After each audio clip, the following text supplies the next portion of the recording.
Police surround the Rehabilitation Center at Hollywood Hills, which had no air conditioning after Hurricane Irma knocked out power. On September 13, 2017, in Hollywood, FLA, the temperature inside a Hollywood, FLA, nursing home that became a death trap for a dozen residents soared to 99 degrees Fahrenheit, a detail previously not disclosed to the public. Under federal regulations, it shouldn't have been higher than 81 degrees. With a criminal investigation ongoing, medical officials and police had not revealed just how hot it became after Hurricane Irma knocked out the home's central air conditioning in September. A nurse who prompted an evacuation of the building 3 days later said at the time, "The temperature in the building was really warm."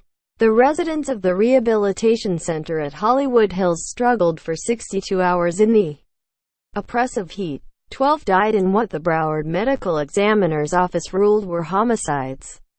At least 10 of the 12 lived on the second floor. That's where the temperature climbed to 99 degrees.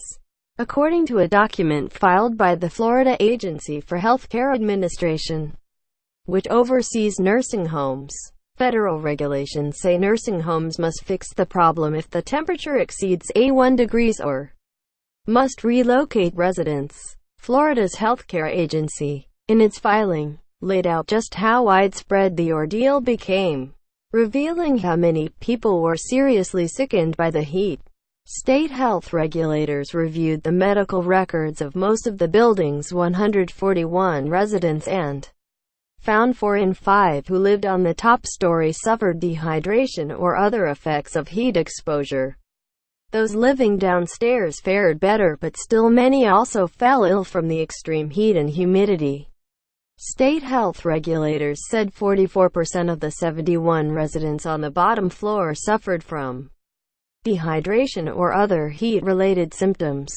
The state cites the dehydration among residents in its claim that the facility failed to provide appropriate health care and did not ensure that the 12 who died were free from neglect.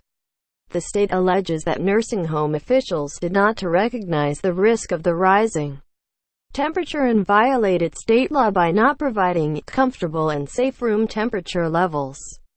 A lawyer and a public relations team hired by the Rehabilitation Center at Hollywood Hills could not be reached for comment. In legal papers filed with the state in its defense, the nursing home has said it properly monitored, hydrated and provided care and comfort for residents while it waited for the power to be restored. In addition, the nursing home said that at no time were any excessive temperatures experienced in the building. An administrative law judge will consider all sides of the argument in hearings set to begin in late January in Fort Lauderdale. A number of survivors and families of the dead are suing the nursing home, alleging that administrators did not properly prepare for the disaster or react to the dangerous conditions. Some lawsuits claim the nursing home was understaffed and residents' pleas for water went unanswered. At the time, the city of Hollywood was under a boil water advisory. The nursing home had limited power from a generator to run lights and some equipment, but not the air conditioning. In one lawsuit, survivor Clarice Damas, 86, claims the facility was severely understaffed and residents were ignored or forgotten. She contends that the nursing home did not have enough ice and she asked for water and a fan but did not get them. The facility's director of nursing, the top supervisor, left the building Sept. 11, the day after the hurricane, and did not return until Sept. 13, the day all the residents were evacuated. She told state regulators that she recalled the home having 7 nurses on duty during the overnight shift when people began dying. Of those, 3 were highly skilled registered nurses and 4 were licensed practical nurses, or LPNs, who have lesser training. But the home was short on nurses' aides.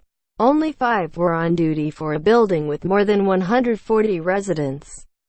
The director told the healthcare regulators. Experts contacted by the Sun Sentinel said there should have been 3 times as many working then. Nurses' aides provide most of the basic care to nursing home residents. They get them up, dressed, washed and fed. They reposition people to prevent bed sores and take basic vital signs. They have most contact with patients but are the least trained on the nursing team. According to the state healthcare agency, the director of nursing told the nurses and aides before she left to monitor the residents frequently and to offer water and ice every hour. Visit the Sun Sentinel, Fort Lauderdale, FLA, at www.sunsentinel.com.